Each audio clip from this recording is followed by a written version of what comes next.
Aqui na Multiversidade, a gente trabalha com uma abordagem integral. O que isso quer dizer? Quer dizer que a gente não exclui nenhum conhecimento e não exclui nenhuma perspectiva, tá? A gente inclui tudo. A gente acha que está todo mundo certo, tá? E o que acontece com essa atitude diante da acupuntura? Normalmente, quando você vai estudar acupuntura, por exemplo, dentro do discurso médico, que é um discurso que nem aparece aqui, porque não é a ênfase desse curso. Mas, por exemplo, aí você vai tentar encontrar justificativas de neurotransmissores e neuromoduladores que são resultado da aplicação da agulha no ponto certo, no nervo certo.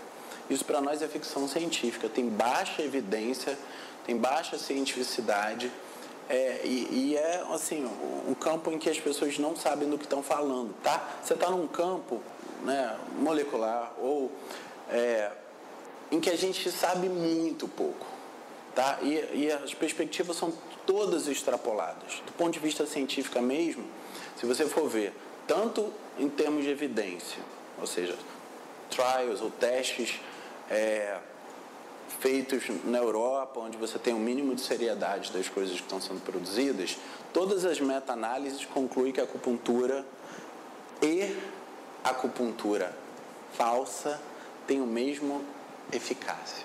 O que quer dizer? Que você pode botar a acupuntura no que é chamado um ponto de acupuntura e em alguma coisa que eles consideram que não seja um ponto de acupuntura, o que é um equívoco por si só, porque o corpo inteiro é interligado. A gente vai extrapolar essa noção de que só existem aqueles pontos. O corpo inteiro é correlacionado. E aí você precisa entender o que é um canal e por onde ele passa, só quais são as correlações. E é por isso que a gente vai estudar, por exemplo, uma das escolas super importantes, que é a acupuntura de meridianos, que é a acupuntura originária. Muito mais do que estudar pontos, a gente vai ter que saber o trajeto de todos os meridianos, porque a gente vai estudar como eles se relacionam entre si, tá? E isso vem lá dos períodos anteriores aos registros de acupuntura. A gente tem um curso que só vai estudar essa acupuntura aqui, que é a acupuntura do mestre Tong, mas a gente vai ver os elementos fundamentais dessa acupuntura nesse curso. Tem a acupuntura clássica que vai aparecer nos textos clássicos do Neidin e do Nandin. Ela tem alguns fundamentos importantes, por exemplo, trate o alto pelo baixo. Então, por exemplo, hoje vocês viram, tinha um ponto na mão, a gente não tratou o ponto na mão que estava dolorido. A gente tratou pontos ao longo do canal que liberaram aquele ponto na mão que estava dolorido. Essas interpretações de correlação, elas têm um fundamento filosófico que vai comparecer nesses clássicos da acupuntura.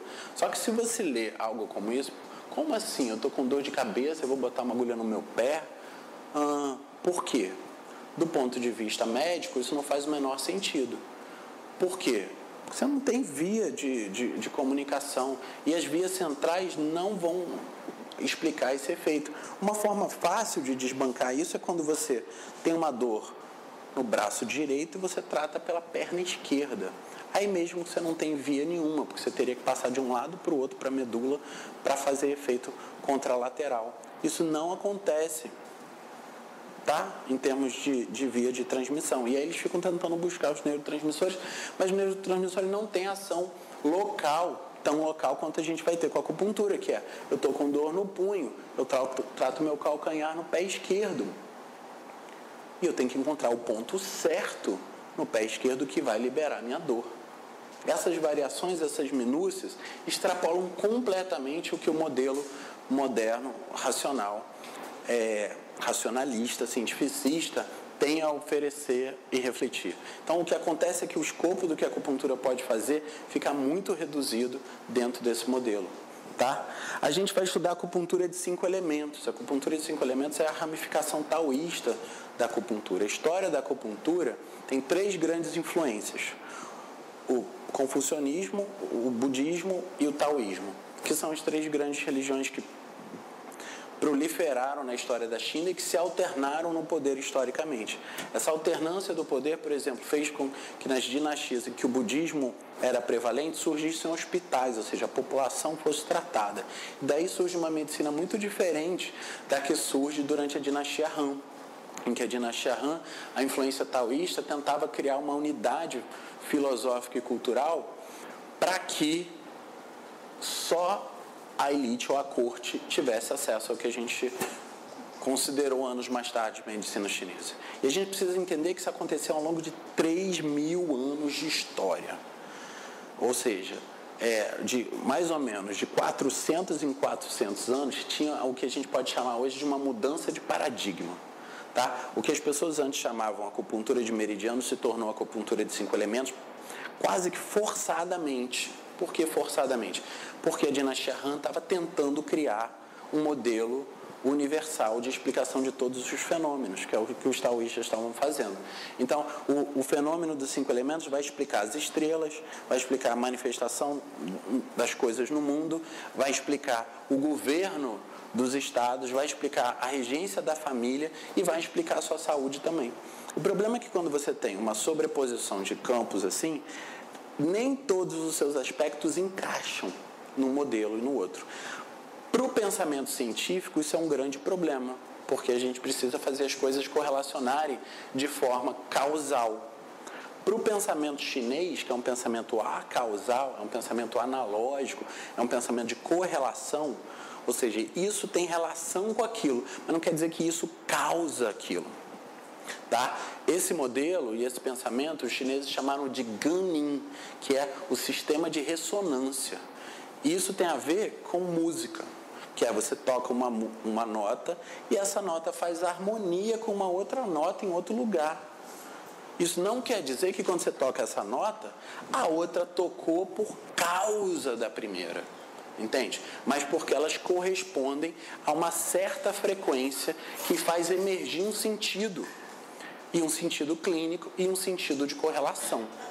Isso é muito mais sofisticado, diria, do que o pensamento causalista, que tem, por princípio, o materialismo científico que surge, na verdade, durante a Revolução Francesa, porque os enciclopedistas é que estão preocupados com explicar isso. Porque se você for ver a obra do Newton, se você for ver a obra do Descartes, você vai ver que eles são, na verdade, dois grandes místicos. A grande preocupação do Newton, por trás das histórias dele, era estudar alquimia. A vida inteira ele estava estudando alquimia, que é algo que vai estar presente no pensamento chinês o tempo todo. Se você for ver as meditações de Descartes, você vai ver que a grande questão dele era: pô, cara, eu estou sonhando, eu meio que saio do corpo. Tanto é que é dele a ideia de que a pineal é o centro da consciência. Não era o coração, porque ele sacava que acontecia um negócio quando ele estava nas meditações, e é esse o nome dos livros de Descartes, Meditações. E aí ele falou, tem um negócio muito diferente, que é a mente, que é esse negócio, e o corpo.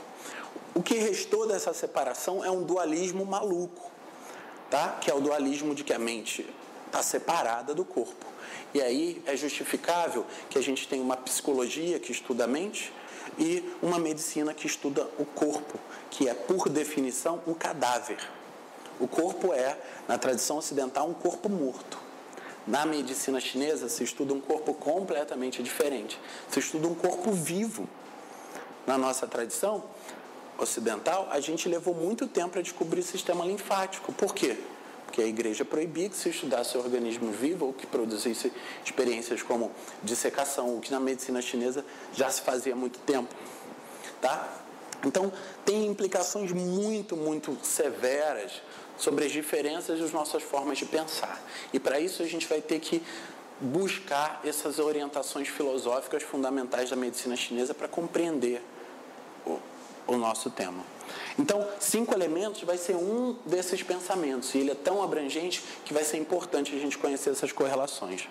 Outro sistema importante é o sistema de órgãos internos, que é os sistemas que vão dizer como que os órgãos funcionam entre si e quais são as funções dele. E essas funções, elas estão ligadas àquilo que a gente vai estudar depois quando a gente descrever uma categoria sociológica chamada racionalidade médica, que é uma categoria weberiana, num aspecto que é chamado de dinâmica vital.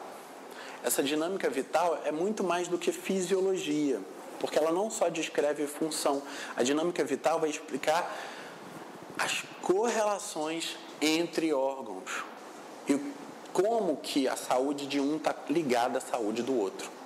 Veja que isso é o contrário do caminho de especialização e anatomicista que ganha o saber no Ocidente, tá? O que está se buscando é a visão da totalidade e, em vendo essa totalidade, restaurar essa harmonia, tá? A gente vai estudar elementos da MTC. MTC é medicina tradicional chinesa, só tem um problema com isso. Isso não tem nada de tradicional. Isso é o fruto das reflexões chinesas depois da Revolução Maoísta de 1949, que é uma revolução materialista histórica, uma revolução marxista, é uma revolução comunista. E essa revolução vai tirar todos os aspectos filosóficos associados às tradições religiosas na China. Por quê? Porque a China estava passando por uma transição, saindo do sistema feudal, ou seja, um sistema de poder religioso, que era associado aos líderes locais, e todas as disputas políticas da China são ligadas a sistemas religiosos.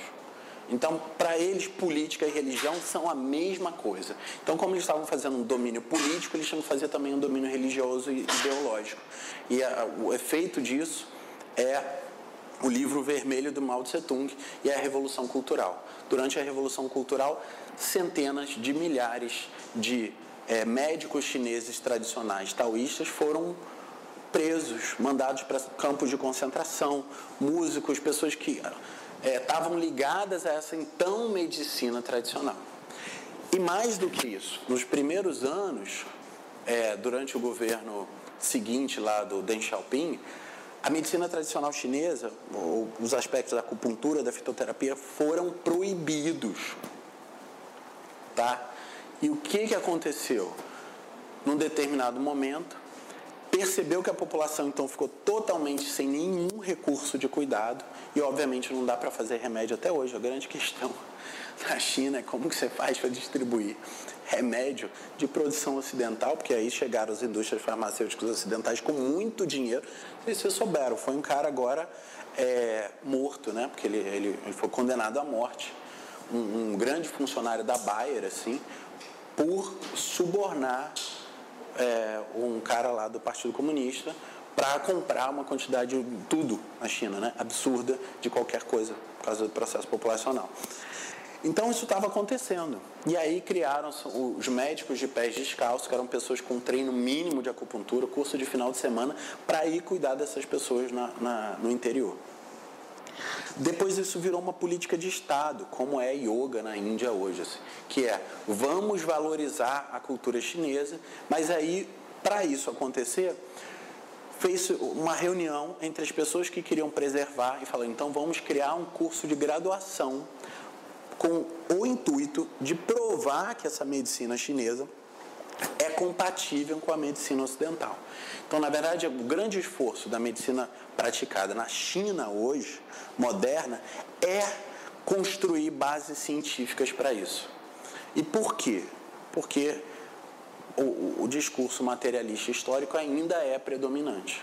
Então, recentemente, algo que fazia parte do currículo de formação, que é a prática de Qigong, foi retirada dos currículos universitários.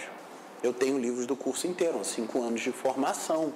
Foi retirado. E foi retirado por causa da polêmica com relação ao Falun Gong, ao Falun Dafa, que era uma prática que estava reunindo milhares de pessoas nas praças, e aquilo ficou parecendo religião e proibiu tudo, e proibiu o Qigong no país inteiro.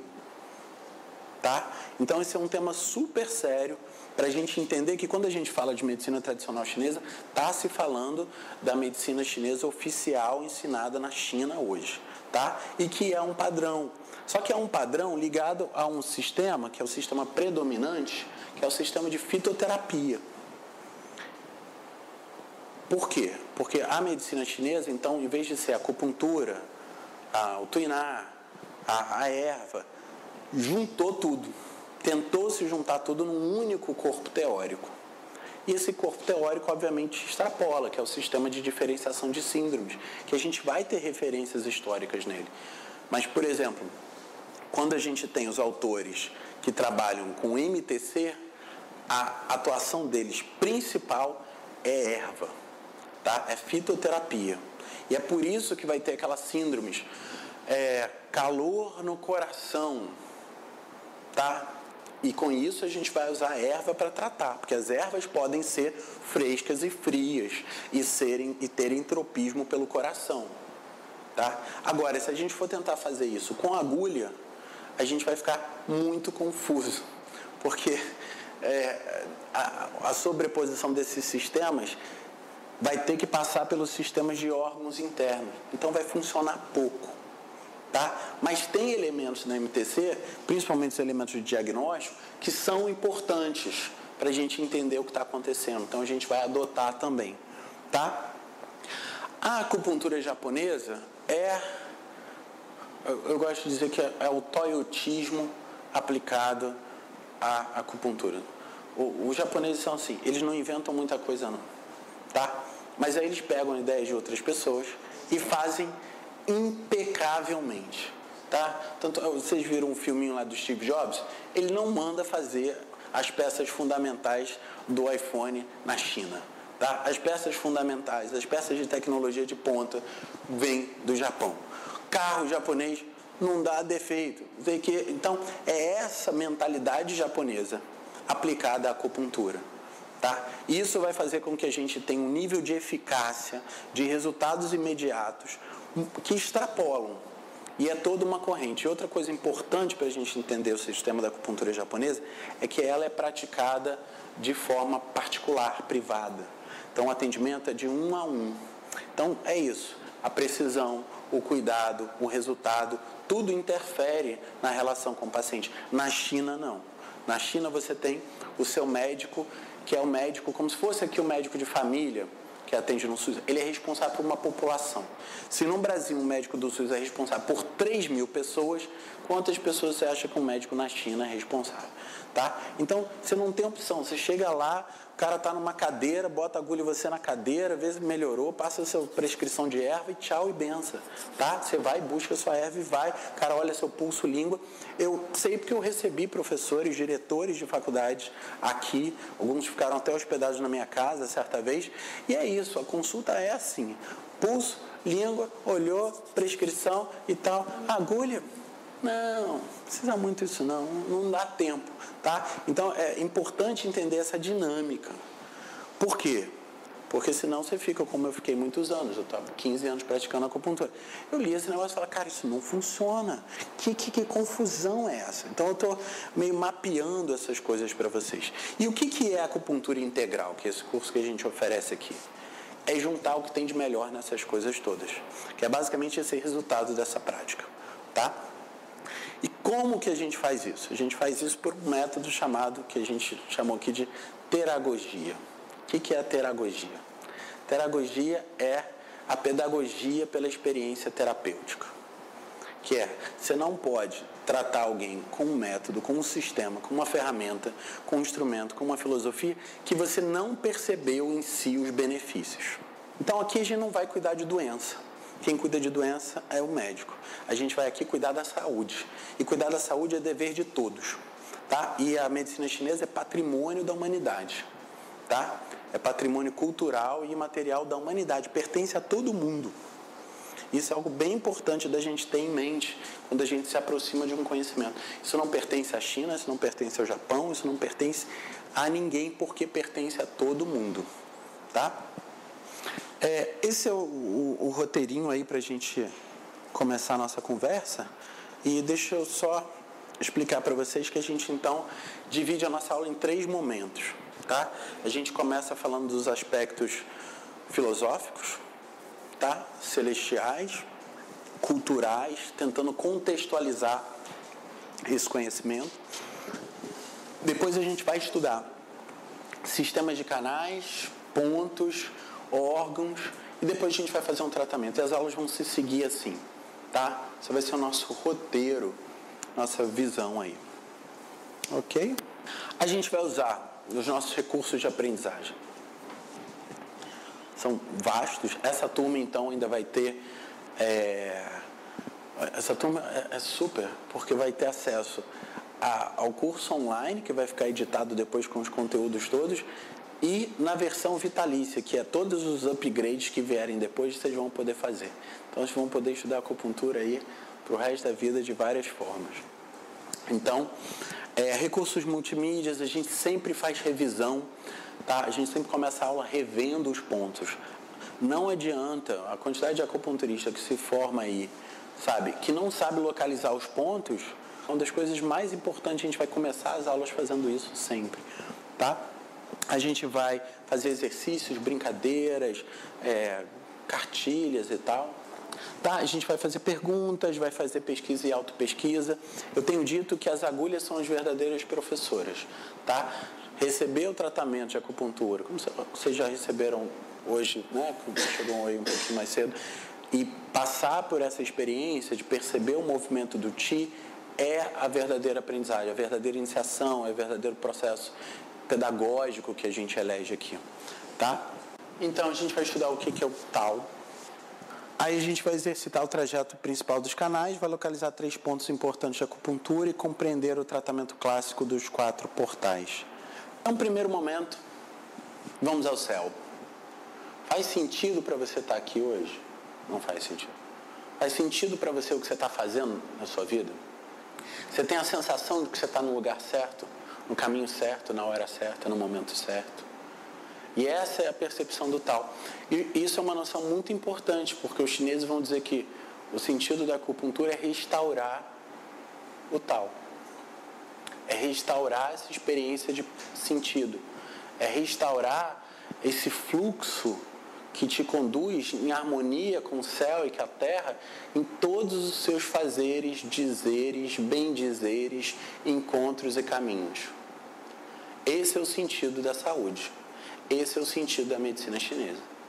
Esse é o sentido que o Jung, quando vai ler os textos da medicina chinesa, vai dizer que se aproxima do que ele chamou do sentido religioso, que é o sentido de unidade.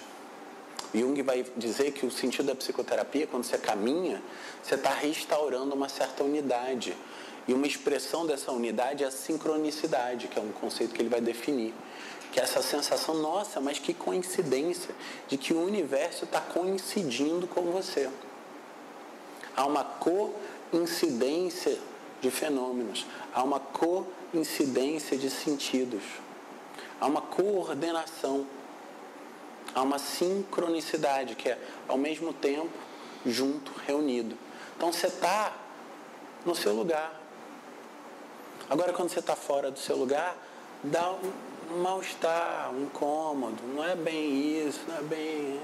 E é isso que a gente vai restaurar.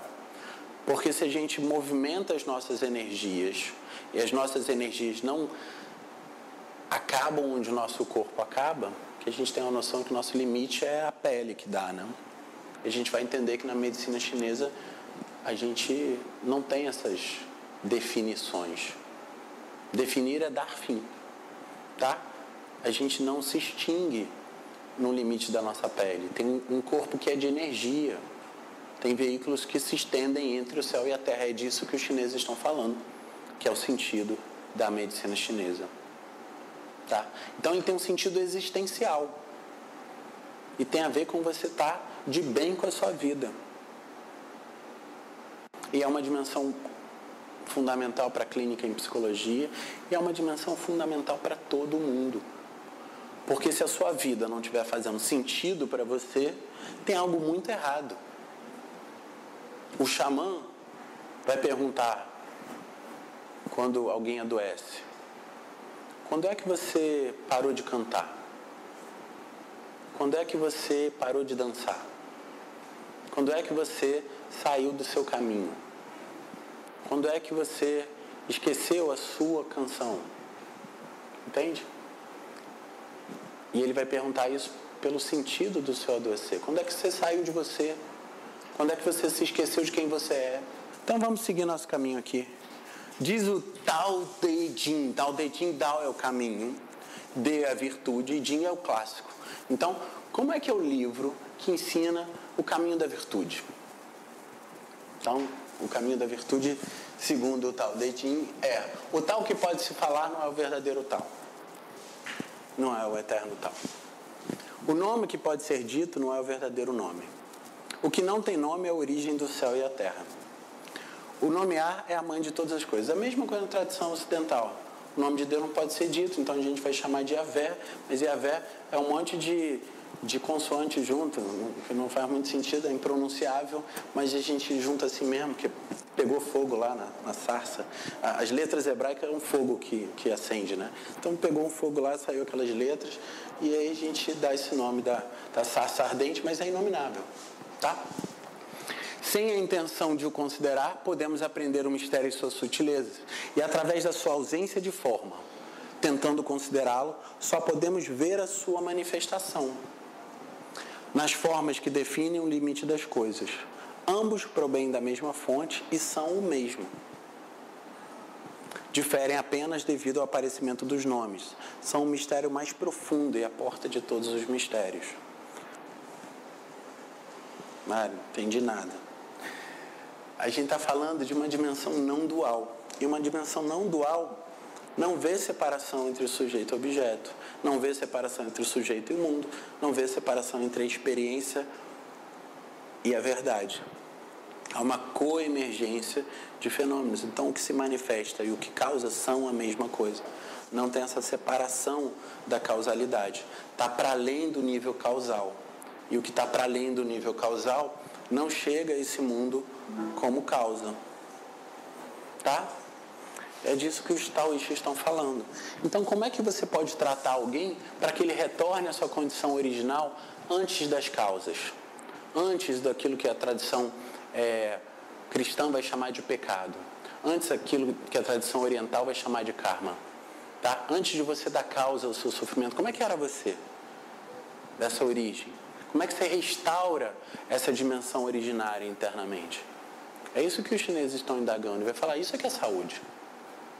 Saúde é você estar nessa dimensão em que as formas, as doenças, as causas, o pecado, que em grego quer dizer errar o alvo, desorientar seu desejo, perder-se de si mesmo. Tá? Em grego, amartia aponta para esse sentido. E os chineses vão se indagar sobre isso.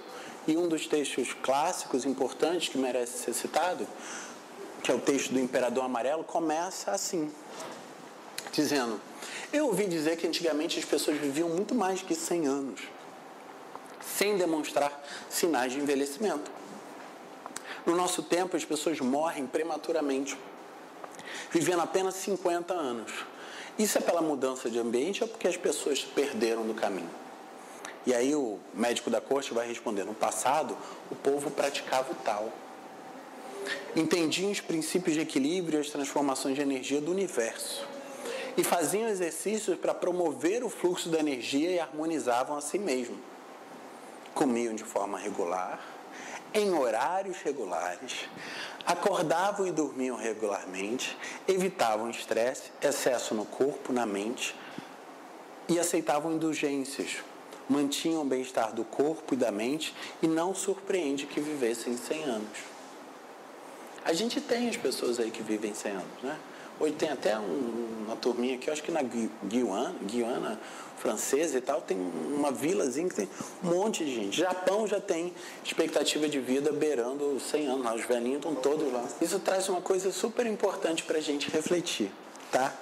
Que é o seguinte: mesmo que a gente considere esse período um período mítico, tá? A menos que você considere outra historiografia da humanidade, tá? Para nós, a origem desse conhecimento é um período mítico, em que a descrição, por mítico vocês entendem o que eu estou falando? Estou falando das explicações mitológicas para quando o mundo funciona. Tá?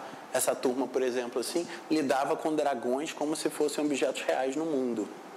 Tá? Dragões voando com a asa e tal. Não símbolos de dimensões intermediárias, não um símbolo do inconsciente. Tá? Literalmente. Tá? E isso é importante, porque as religiões míticas todas surgem nos períodos agrários, tá? Elas são associadas. Você desenvolve a agricultura e aí você começa a explicar o universo, porque aí você começa a entender os ciclos de vida. Tá? Uma grande mudança que acontece no período agrário é entender quem é o pai do filho. Porque até então a consciência tribal, por que todo mundo era filho de todo mundo? Você não sabia que tinha uma correlação entre o que você fez 9 meses antes. Entende? Isso levou tempo para a galera desenvolver. Então, isso é super importante, essa correlação que surge nos períodos míticos. Tá? E por que esse dado é tão importante? Porque ele está falando de uma medicina que tem uma única preocupação, que é longevidade com saúde. A lógica que aponta a preocupação da medicina chinesa é como que faz para chegar aos 100 anos nessa condição. E isso é o primeiro parágrafo do texto inaugural condensado, chamado Tratado Interno, na parte das perguntas simples do Imperador Amarelo. É o Neijing Suwan, tá? Que é o texto clássico do Huangdi, que é o Imperador Amarelo.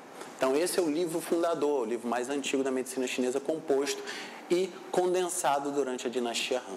Tá? Tem gente que acha que existiu uma pessoa chamada Imperador Amarelo, que sabia tudo de todas as coisas, que revelou ao mundo todo o seu conhecimento. Tá? É igual o Tote egípcio, que ensinou todo mundo a ler, escrever, fazer todas as coisas. Tá? Na China é essa figura. Mas a figura não tem nenhum registro histórico verdadeiro. Na verdade, houve uma compilação do conhecimento e se atribuiu a essa figura. Tá?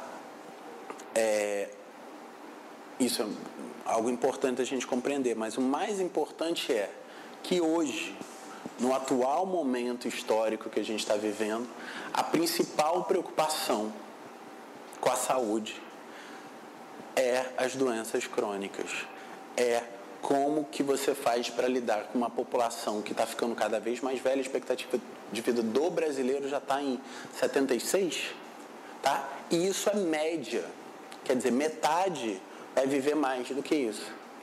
E a fórmula que era, toma um remédio, tá? Que é a lógica da Segunda Guerra para cá, toma um antibiótico, resolve o seu problema, toma um anti-inflamatório, um anti-isso, um anti-aquilo, acarreta acúmulos de longo prazo, que fazem com que o envelhecimento se torne doloroso, difícil.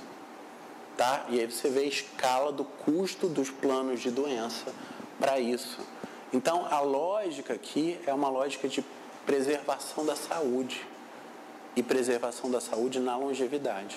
Isso é super sério, tanto é que a medicina chinesa é super forte no campo de fertilidade, dos processos hormonais. Tá? Os principais acupunturistas assim, mais famosos do mundo, todos eles são especialistas no processo de fertilidade feminina, que é um carro-chefe assim, dentro das práticas que se destacam no campo do discurso da biomedicina. Porque não tem opção, tá? E é bem importante como essas regulações sutis de hormônio acontecem no campo da medicina chinesa. Tá? E a gente chega então para o segundo momento da aula de hoje, que a gente vai estudar os canais. Tá? Então a gente vai dividir a aula nesses 3 momentos. Hoje a gente vai estudar um pouquinho dos canais de acupuntura. Eu vou trazer a fichinha para vocês e é isso. Tem uma segunda parte que a gente vai ver os órgãos, estudar os canais, tá? Depois dessa viajada que a gente deu filosófica, a gente vai baixar um pouquinho a frequência aqui para a gente falar das coisas aqui do nosso dia a dia. Então, essa é a primeira imagem que a gente tem sobre canais de acupuntura.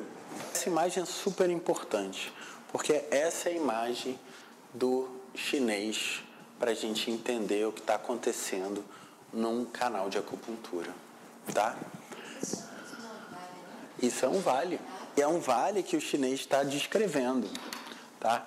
Ele está descrevendo uma paisagem. Não sei se você já viu nas pinturas chinesas.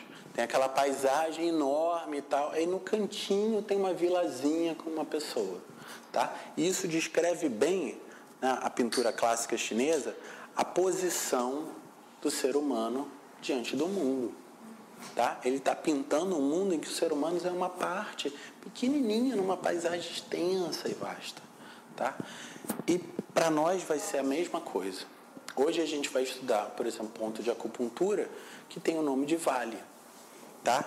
E o que o chinês está fazendo quando descreve essa atmosfera interna não é fazer um diagnóstico. O que o chinês está fazendo é, no máximo, uma previsão meteorológica. e falar, olha, hoje o clima... Ontem, quando eu criei o evento no Facebook, probabilidade de chuva, tá? É uma probabilidade, é uma previsão meteorológica. Como é que está seu clima interno? Ah, tem muito calor, tem muito frio, tem muita umidade. É isso que ele vai estar descrevendo. Então, quando as pessoas ficam, mas qual o diagnóstico? Isso não existe no sentido de um fator etiológico único ou de uma categoria nosológica abstrata, que existe num livro e para qual você vai buscar, então, um tratamento. Isso não existe. Essa é uma interpretação que traz poucos resultados clínicos, porque se afasta do que o chinês está vendo e do que a gente vai aprender a ver também, tá? Então é importante entender as suas limitações, né? Falar, olha, como é que eu vou saber como vai estar o clima? Eu olho daqui e falo, olha, há nuvens. Mas será que essas nuvens vão condensar? Vai inundar? Vai ter muita água? Vai ter pouca? E isso tem a ver, é por isso que esse é um processo contínuo e por isso que esse é um processo terapêutico, que é um processo do cuidar. O que é cuidar? Cuidar não é alguma coisa que você faz, é diferente do tratar. Deixa aqui que eu resolvo, eu trato, eu resolvo. Não, cuidar é um processo, que é uma inter-relação entre organismos vivos, a natureza, o meio ambiente, e é disso que a gente trata. Tá? E é isso que é um ser humano.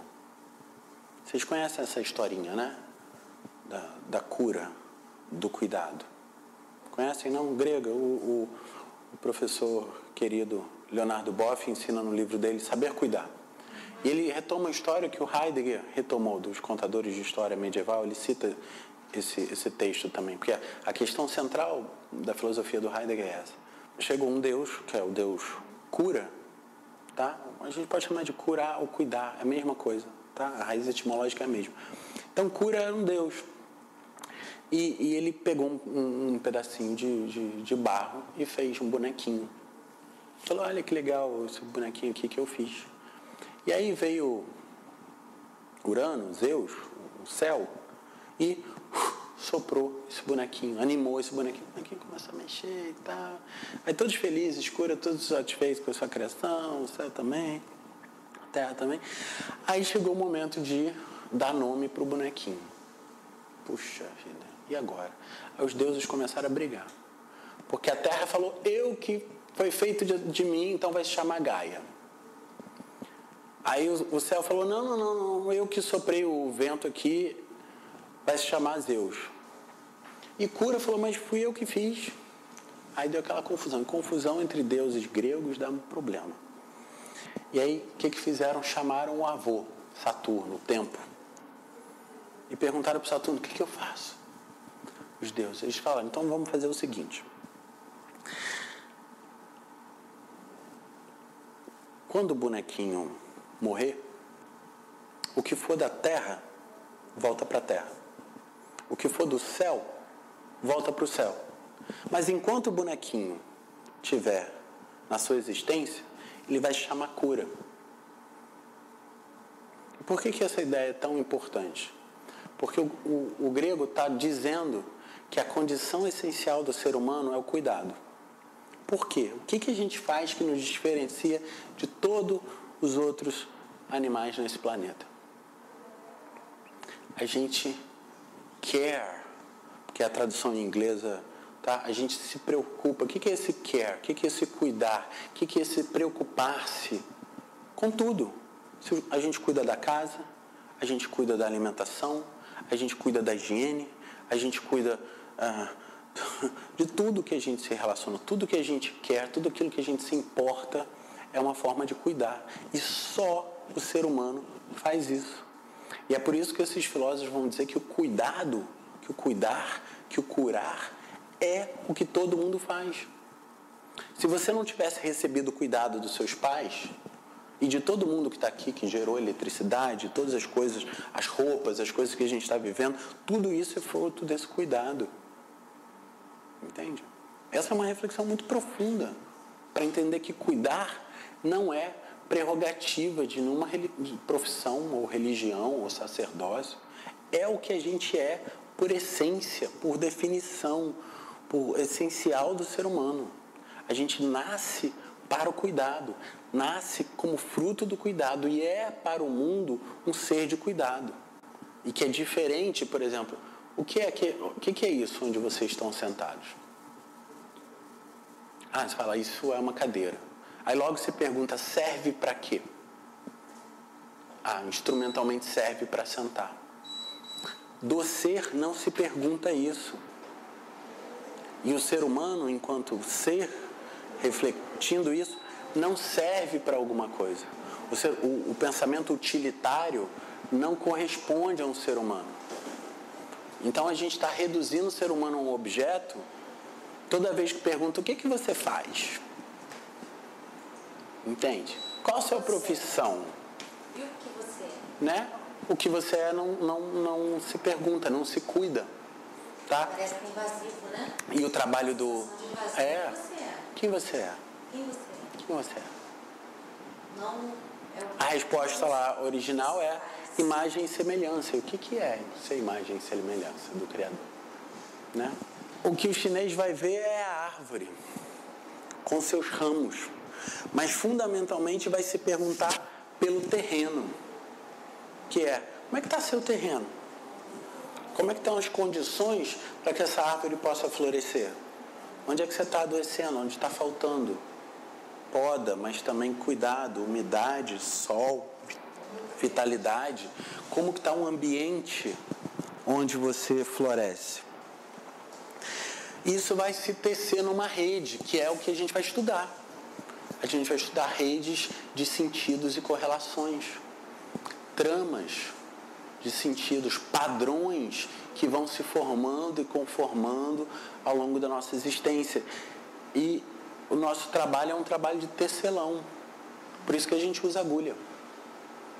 A gente vai tecer novos padrões. Porque o padrão onde a gente nasceu é formado por uma teia que não tem tecelão. Que é a teia de todos os sentidos.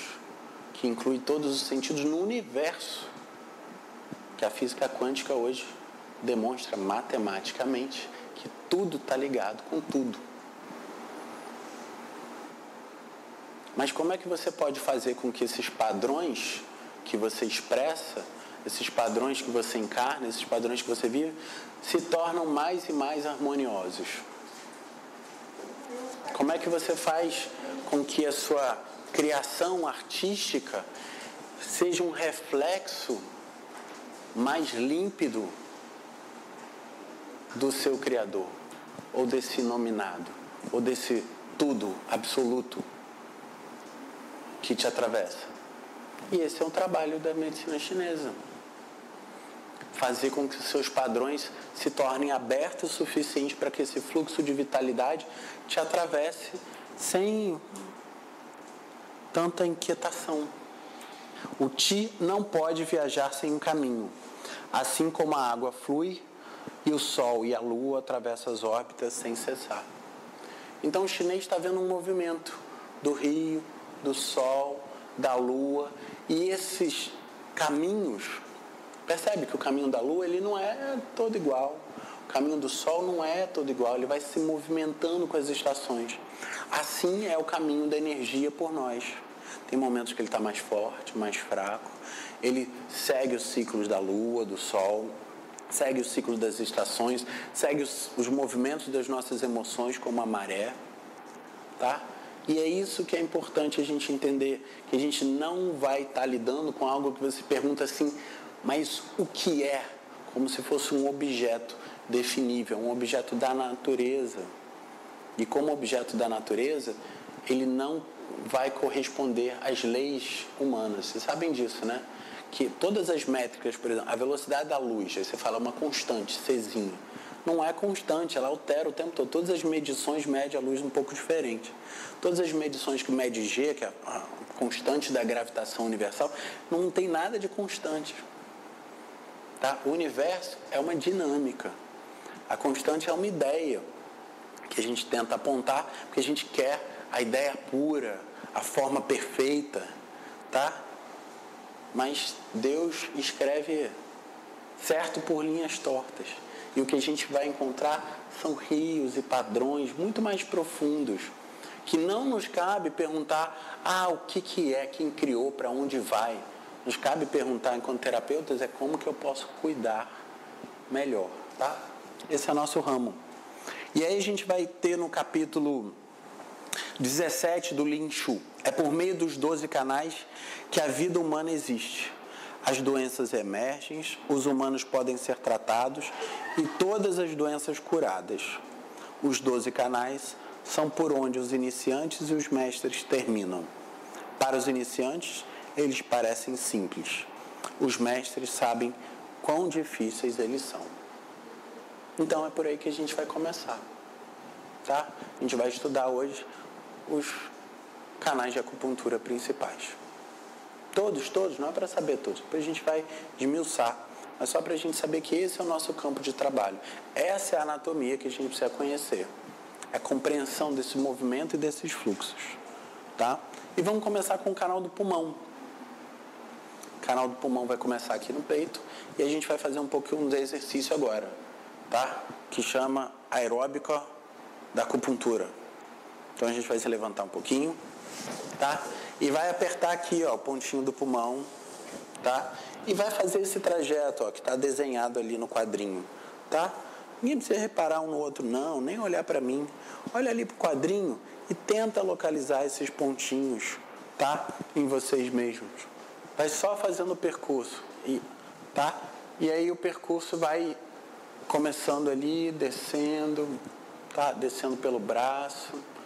Tenta sentir essa energia, tenta sentir esse movimento. Então, o que a gente vai fazer agora? Um coffee break. Tomar um chazinho, um cafezinho e a gente volta para continuar os nossos estudos. O nome do órgão foi o francês que deu, tá? Não existe nome do órgão associado a meridiano. Isso é uma tentativa de correlação. O meridiano não é do coração. O meridiano é o Shaolin da mão. O meridiano não é do baço. Ele é o Tai-In do pé. Tá? Esse é o nome do meridiano. Chamar de coração de baço é uma correlação que acontece depois. Tá? Baço, coração, as associações aos órgãos é a interpretação energética dada associada aos órgãos. Mas, por exemplo, baço pâncreas. Os franceses aqui quiseram forçar, mas o chinês vai descrever baço como um único órgão e pâncreas o mesmo órgão.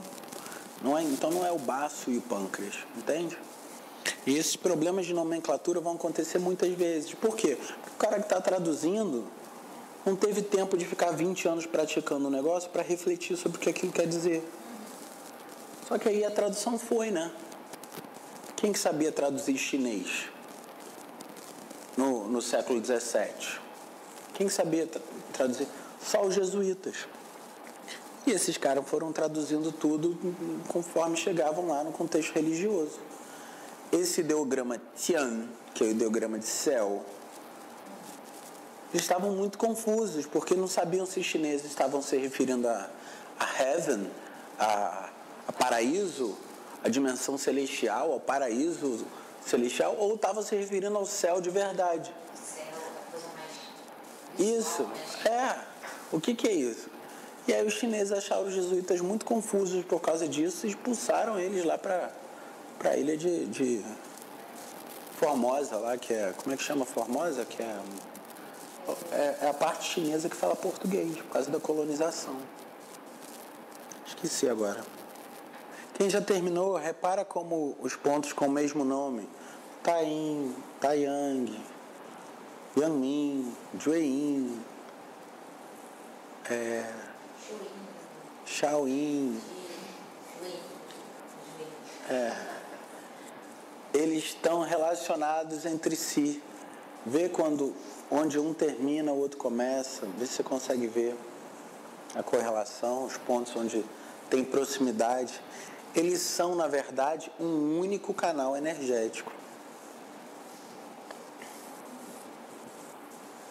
Eles estão num único nível energético. Separar entre o ponto da face, entre o ponto do pé e da mão é uma divisão didática. Dúvidas? Dúvidas? Todas? A unanimidade é pura, gente. Todas. Bom, então eu vou deixar uma outra fichinha dessa com vocês, só que dessa vez para vocês levarem para casa, pesquisarem no Google, entendeu? E checar esse trajeto bonitinho, ver se ele está certo, tá? Antes de preenchê-lo, tá? Fica esse dever de casa. E aí a gente chega então no momento derradeiro da nossa aula de hoje, indo direto ao ponto. Então a gente estudou hoje um pouquinho dos meridianos, conheceu aí o nosso principal objeto de estudo ao longo desse curso, que são os meridianos de acupuntura. É com eles que a gente vai trabalhar, é eles que a gente vai liberar o fluxo do Qi, o movimento da energia, o movimento da vitalidade. Não tem muita firula, não tem muito mais o que estudar. Isso é o fundamental, é aquela frase que a gente estava comentando. No início, parece simples, são 2 folhinhas, tá? Mas depois a gente vai vendo a complexidade desse sistema, tá? E o como que ele é importante para o nosso trabalho. Então a gente vai começar estudando um pontinho. O primeiro ponto que a gente vai estudar se chama He-Gu, que é o Vale Profundo. É um vale, e a descrição chinesa é justamente um vale. Se a gente tem o nosso corpo como um sistema geográfico, vai ficar aqui na mão, no encontro aqui na lateral do metatarso, um pontinho chamado Vale Profundo. Tá? He-Gu é o primeiro ponto que a gente vai estudar. Tá? Encontra ele aí, aperta. Ele comumente é um ponto sensível. As pessoas relacionam esse ponto com um ponto para tratar dores de cabeça. Tá? Mas ele é muito mais do que isso. Por que ele poderia tratar dores de cabeça? Olha na sua figura e veja o trajeto do canal do intestino grosso. Vê em direção aonde que ele vai. Ele vai então pela mão e vai então, vê se está sensível, tá? Vê se está sensível, tá? Se ele está sensível, ele está indicando um bloqueio na energia e na vitalidade, tá? Então, He-Gu, o Vale Profundo. Veja como o canal do intestino grosso sobe em direção à cabeça. E ele é, na verdade, o Yanmin, ou seja, ele é o que vai conectar com o canal do estômago lá em cima, que vai fazer todo aquele trajeto por dentro da cabeça que a gente viu. Então, é por isso que ele trata a dor de cabeça. Ele não trata a dor de cabeça porque ele é um ponto para a dor de cabeça. Ele é um ponto no canal do Yanmin, cujo canal vai para a cabeça. E se ele estiver desbloqueado, ele vai chegar até a cabeça. Isso é bem importante a gente entender. Aqui a gente não está estudando ponto separado. Ponto separado não existe. O que existe são os caminhos do Qi, os fluxos do Qi, os Jingyi, que são os caminhos que são entrelaçamentos por onde essa energia vai fluir. Tá? É isso que a gente estuda. Esses sistemas de correlações. Tá? Então você aperta. Como que localiza ele? Você junta a mão assim e ele vai ficar aqui nessa parte. Tá? Não, é aqui, ó, nessa parte mais alta. Tá? Como uma montanhazinha que a gente vai fazer, se a gente junta os dedinhos, cria uma montanha e é na parte mais alta dessa montanha. Tá? A montanha que se forma, a parte mais alta dessa montanha. Isso é bem importante a gente entender, tá? Para a gente poder localizar bem o He-Gu, tá? Isso, é bilateral, tá? Direita e esquerda, tá? Então, temos então, tem aí, ele é contraindicado em gestantes, porque ele movimenta muito Qi e sangue, tá? Sendo os músculos mais fortes do corpo, tá? Esse aqui do polegar opositor, tá? Essa garra aqui, né? A gente segura o corpo inteiro só nessa energia aqui. Então aqui tem muito sangue e muito chi, tem muita energia, tá? Então por isso que esse é um ponto muito importante para a gente, tá? São áreas sensíveis, muito irrigadas, com a musculatura muito forte, tá? E por isso esse ponto vai ser tão estratégico e importante para a gente. Ele vai regular o chi defensivo, a gente vai ver detalhes disso, tá? Ajustar o calor, liberar o exterior, quer dizer, vai ser bom para resfriado, vai ser bom para invasores de frio, essa sensibilidade que você está ao frio, por exemplo, sentir que o frio está invadindo, está ligado às defesas do Yang Min, tá? E vai ser um ponto importantíssimo para aliviar a dor em geral. Quando a gente estiver estudando os canais, a gente vai perceber que os canais Yang, em geral, eles são canais de alívio da dor, tá? Por quê? Porque eles normalmente sofrem de síndromes de obstrução. E síndromes de obstrução são síndromes que geram dor.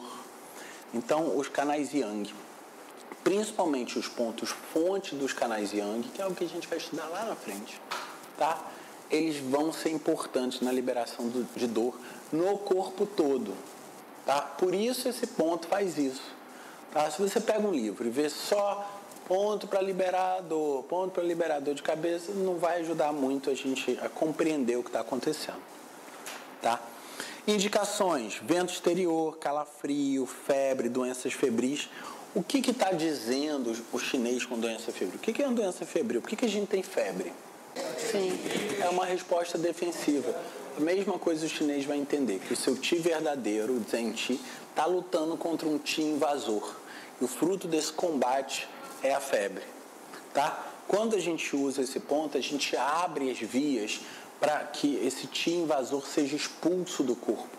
O Qi invasor vão ser todos os fatores patogênicos externos, que basicamente os agentes infecciosos causadores de doenças febris. Tá? Essa é a interpretação que o chinês está dando para isso. E isso é muito mais literal que a gente imagina. Tá? Pega um vento na nuca que você vai ver se você pega ou não um resfriado, um torcicolo, uma invasão de canal Yang por fator patogênico. Tá? Isso está ligado a literalmente você abrir a geladeira, tá? E ficar com uma paralisia decorrente dessa mudança de temperatura. Isso é literalmente aquilo que a vovó dizia: por favor, bota um casaquinho para você não pegar um vento. Esse não pegar um vento é pegar um vento, literalmente. Tá?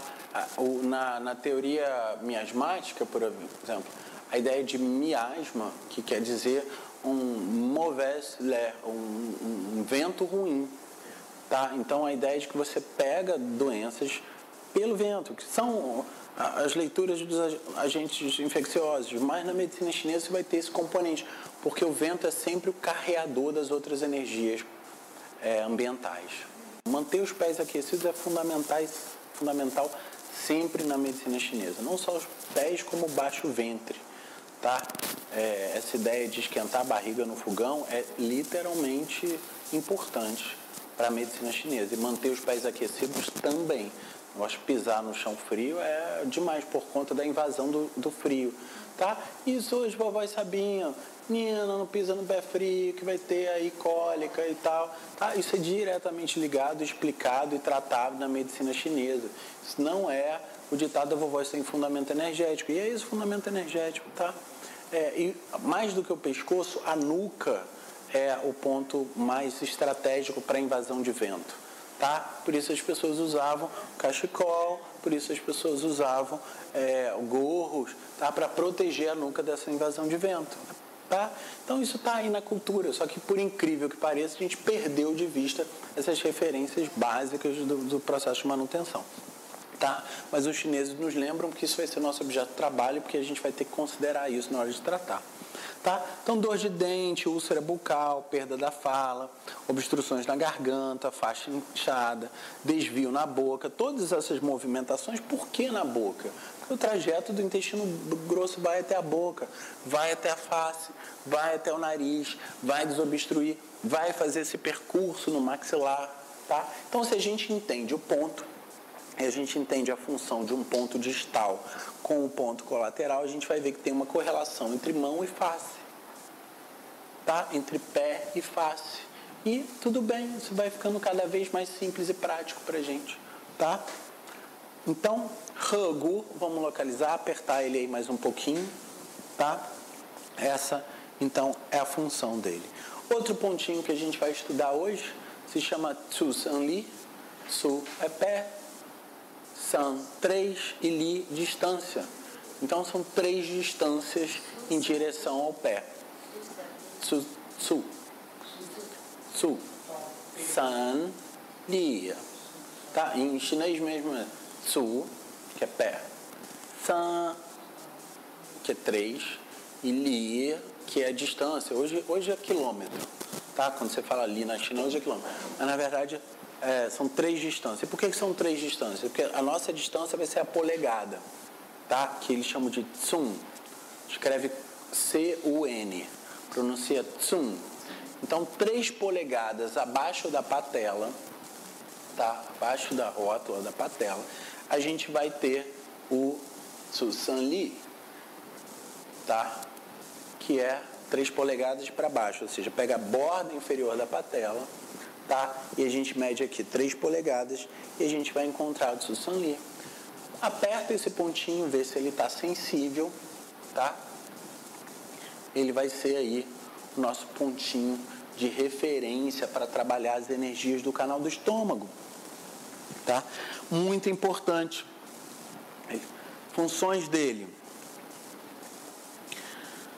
harmoniza o estômago, resolve a umidade, fortalece o Qi correto, tonifica o Qi, nutre o sangue, limpa o fogo, acalma o espírito, ativa o canal, reaviva o Yang, restaura a consciência. Mário, eu só preciso desse ponto para ser feliz.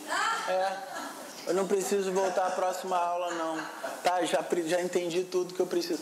De fato, e esse é um dos pontos mais importantes de todo o tratamento da acupuntura, assim como o ponto anterior, dos pontos mais importantes. A gente vai estudar sempre os pontos mais importantes aqui na primeira aula.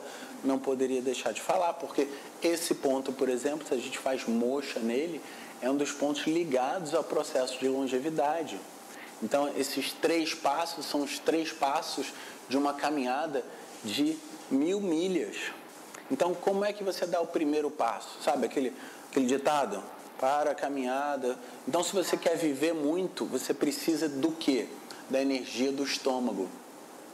Tá? O que acontece com o idoso?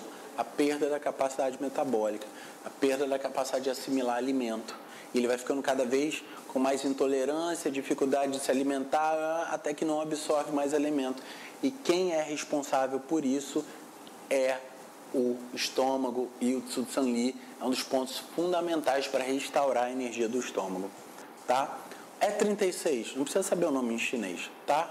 Isso não tem a menor relevância, precisa saber localizar, tá? Então ele vai ficar aqui na borda, tá? Da tíbia, da tuberosidade aqui da tíbia, e a gente vai encontrar aqui esse Tsu San Li como ele é, eu vou palpar vocês aqui um minutinho, tá? E aí o fluxo vai acontecer no meridiano todo, na verdade no corpo todo, tá? Então é importante entender por que ele tonifica o Qi. Você vai ver que ele tem um trajeto central, e ele é um canal do Yang Yin, então ele fortalece, revigora a energia Yang e o Qi no corpo, tá? E qual que é o trajeto do estômago? Olha, ele começa por aqui e passa por dentro da cabeça. Então, ele tem um impacto sobre a mente muito grande. Mas se você estuda o ponto e acha que o ponto não tem relação com o meridiano, não vai nunca compreender a função do ponto. Se você não compreende a função do ponto, você não pode fazer acupuntura. Entende? E as pessoas ficam querendo decorar sequências de ponto para tratar a doença tal. Isso não funciona. Funciona muito pouco. Tá? A gente vai ver aqui resultado imediato nos nossos tratamentos. Tá? Por exemplo, o Jonathan hoje chegou com dor no estômago. A gente tratou, botou esse pontinho, a dor nele passou imediatamente. Tá? Então, e a consequência disso? Dor no estômago, vômito, soluço, distensão, dor abdominal, calor no aquecedor médio, tendência a ter fome, pouco apetite, peso, edema nos 4 membros, uma série de funções que a gente vai entender quando for estudar o canal do estômago separadamente e as funções do órgão do estômago. tá? Não precisa decorar tudo isso. Se você entende que é um ponto do Yang Yin, que vai fortalecer o Yang e vai fortalecer as funções do estômago, tudo isso aqui são funções do estômago, tá? Vai ficar muito mais fácil. As pessoas querem decorar isso, não vão decorar, tá? Dá problema. Dor lombar com incapacidade de girar, tem uma série de funções, tá? Que vocês vão receber essa folhinha, vão receber esse material, não tem problema. Essa parte toda vem toda destrinchada, com material bonitinho para vocês estudarem, tá? Porque isso tem que saber.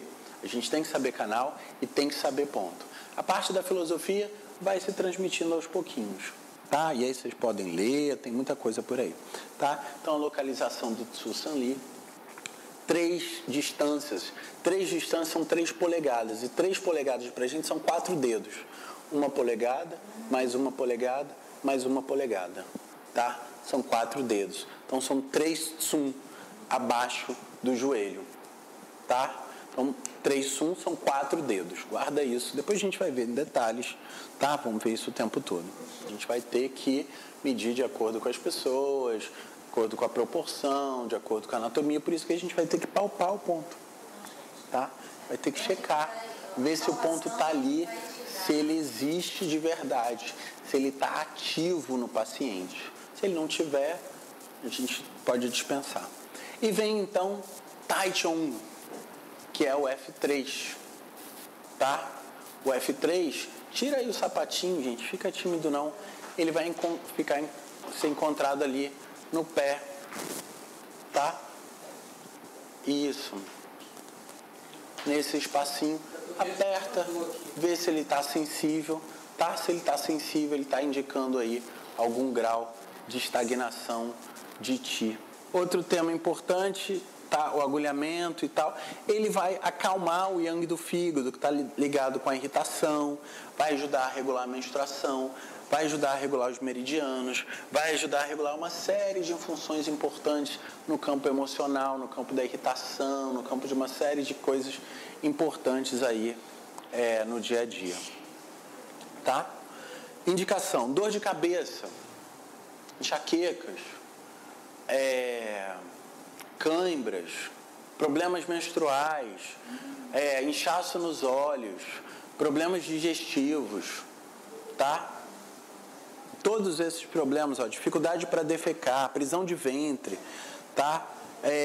Dor lombar, febre, dor no joelho, fraqueza nas pernas, dor na lateral do corpo, nos flancos, glóbulos histéricos, bolo na garganta, tá? Tudo isso vai estar ligado à estagnação de Qi do fígado, que é o principal tratamento que esse ponto vai fazer. Depois, quando a gente estiver estudando o fígado, a gente vai entender que a função do fígado na medicina chinesa é manter o livre fluxo do Qi, que é quando você está fluindo na vida, quando você não fica irritado por nada, quando está de bem, sabe? Quando está no flow.